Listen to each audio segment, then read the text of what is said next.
शांताकारं भुजंग सैनम पद्मनाभं सुरेशम विश्वाधारं गगन सदृशम मेघवर्णम शुभांगम लक्ष्मीकांतं कमलनयनं योगिभिर्ध्यान गम्यम वंदे विष्णु भवभयहरं सर्वलोकैकनाथम।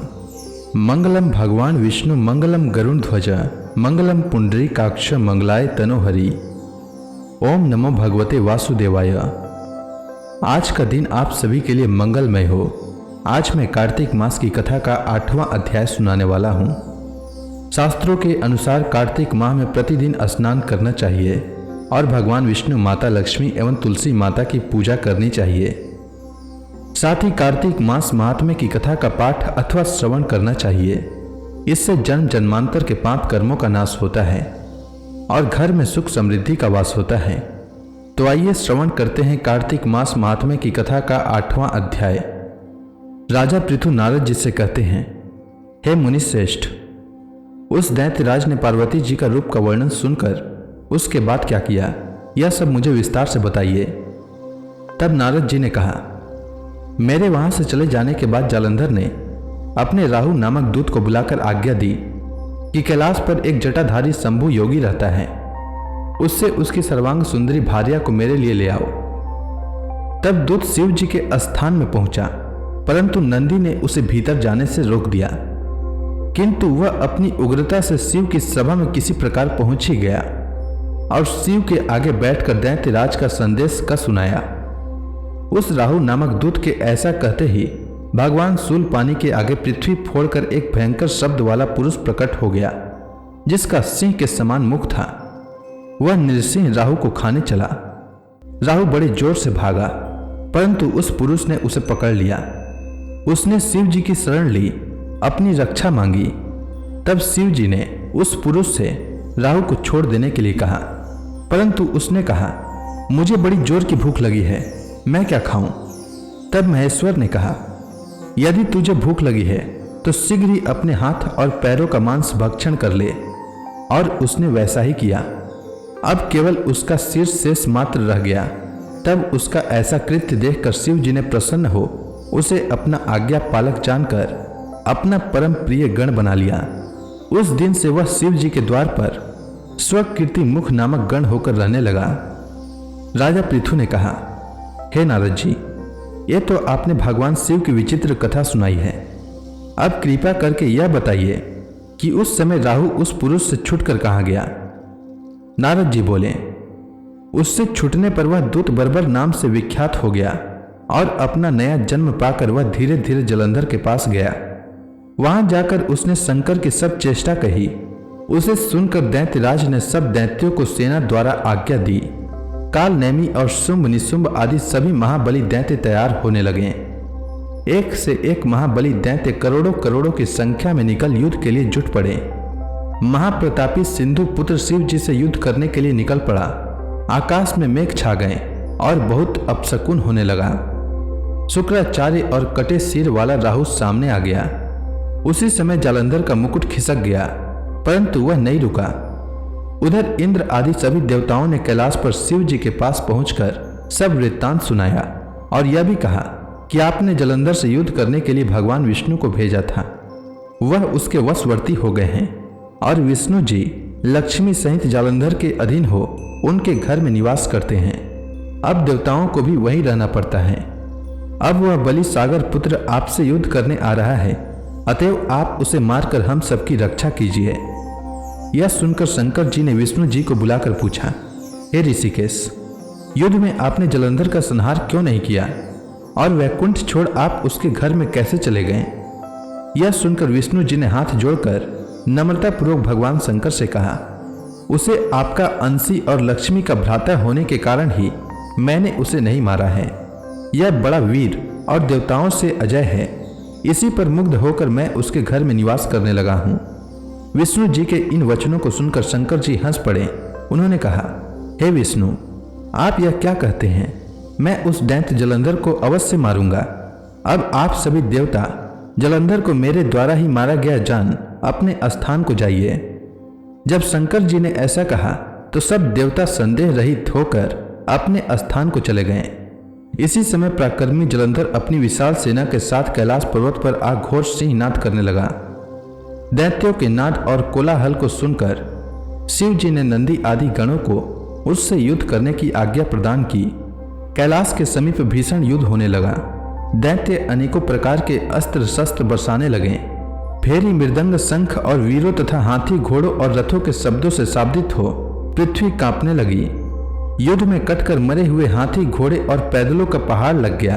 रक्त मांस का कीचड़ उत्पन्न हो गया। दैत्यों के आचार्य शुक्राचार्य जी अपने मृत संजीवनी विद्या से सब दैत्यों को जिलाने लगे। यह देखकर शिव जी के गण व्याकुल हो गए और उनके पास जाकर सारा वृतांत सुनाया। उसे सुनकर भगवान रुद्र के क्रोध की सीमा न रही। फिर तो उस समय उनके मुख से एक बड़ी भयंकर कृत्या उत्पन्न हुई, जिसकी दोनों जंघाएं ताल वृक्ष के समान थी। वह युद्ध भूमि में जा सब असुरों का चर्वण करने लग गई और फिर वह शुक्राचार्य के समीप पहुंची और शीघ्र ही उन्हें उठा लिया। फिर स्वयं भी अंतर्ध्यान हो गई। शुक्राचार्य के गुप्त हो जाने से दैत्यों का मुख मलिन पड़ गया और वे युद्ध भूमि को छोड़कर भागे। इस पर शुंभ निशुंभ और काल नेमी आदि सेनापतियों ने अपने भागते हुए वीरों को रोका।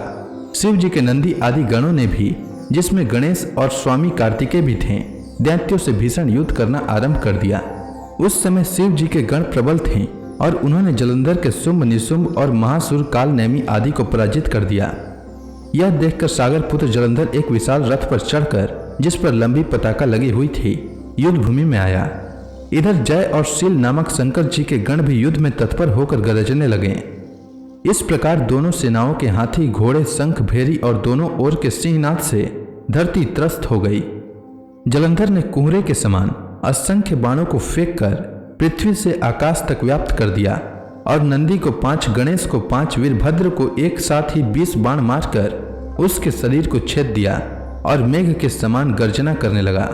यह देख कार्तिकेय ने भी दैत्य जलंधर को अपनी शक्ति उठाकर मारी और घोर गर्जन किया, जिसके आघात से वह मूर्छित हो पृथ्वी पर गिर पड़ा। परंतु वह शीघ्र ही उठ पड़ा और क्रोधाविष्ट हो कार्तिकेय पर अपनी गदा से प्रहार करने लगा। ब्रह्मा जी के वरदान की सफलता के लिए शंकर पुत्र कार्तिकेय पृथ्वी पर सो गए। गणेश जी भी गदा के प्रहार से व्याकुल होकर धरती पर गिर पड़े। नंदी व्याकुल हो गदा के प्रहार से पृथ्वी पर गिर गए। फिर दैत्य ने हाथ में परिध ले शीघ्र ही वीरभद्र को पृथ्वी पर गिरा देख शंकर जी के गण चिल्लाते हुए संग्राम भूमि छोड़कर बड़े वेग से भाग चले। वे भागे हुए गण शीघ्र ही शंकर जी के पास आ गए और व्याकुलता से युद्ध का सब समाचार का सुनाया। लीलाधारी भगवान ने उन्हें अभय दे सबका संतोष वर्धन किया। अब रौद्र रूप महाप्रभु शंकर नंदी पर चढ़कर युद्ध भूमि में आए। उनको आया देख उनके पराजित गण फिर लौट आए और सिंहनाद करते हुए आयुधों से दैत्यों पर प्रहार करने लगे। भीषण रूपधारी रुद्र को देख दैत्य भागने लगे। तब जालंधर हजारों बाण छोड़ता हुआ शंकर की ओर दौड़ा। उसके शुंभ निशुंभ आदि वीर भी शंकर जी की ओर दौड़े। इतने में शंकर जी ने जलंधर के सब बाण जालों को काट अपने अन्य बाणों की आंधी से दैत्यों को अपने फरसे से मार डाला। खड़गोरमा नामक दैत्य को अपने फरसे से मार डाला और बलाहक का भी सिर काट दिया। धसमर भी मारा गया और शिवगण चिसी ने प्रचंड नामक दैत्य का सिर काट डाला।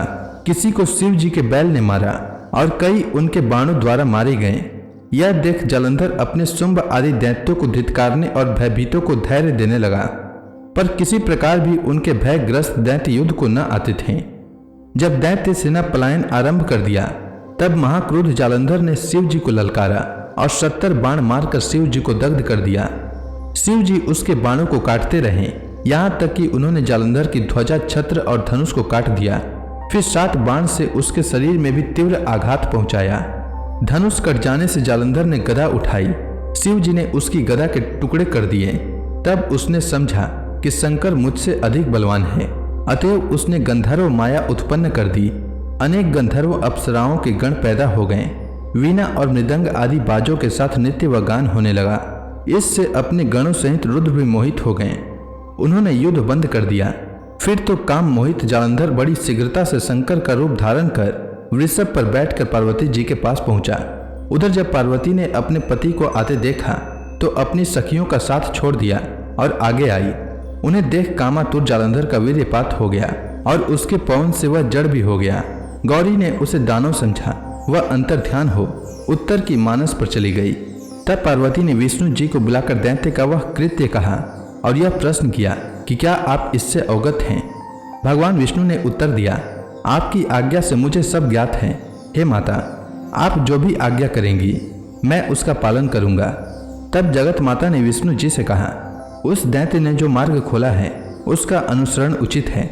मैं तुम्हें आज्ञा देती हूँ कि उसकी पत्नी का पतिव्रत भ्रष्ट करो, वह दैत्य तभी मरेगा। पार्वती जी की आज्ञा पाते ही विष्णु जी उसको सिरोधार्य कर छल करने के लिए जालंधर के नगर की ओर गए। तो इसी के साथ कार्तिक मास महात्म्य की कथा का 8वां अध्याय पूर्ण हुआ। अब आगे की कथा मैं कल लेकर आता हूँ। तब तक के लिए भगवान विष्णु का नाम लेते रहें। तो प्रेम से बोलिए विष्णु भगवान की जय, श्री कृष्ण भगवान की जय, शंकर भगवान की जय, तुलसी माता की जय, समस्त देवी देवताओं की जय।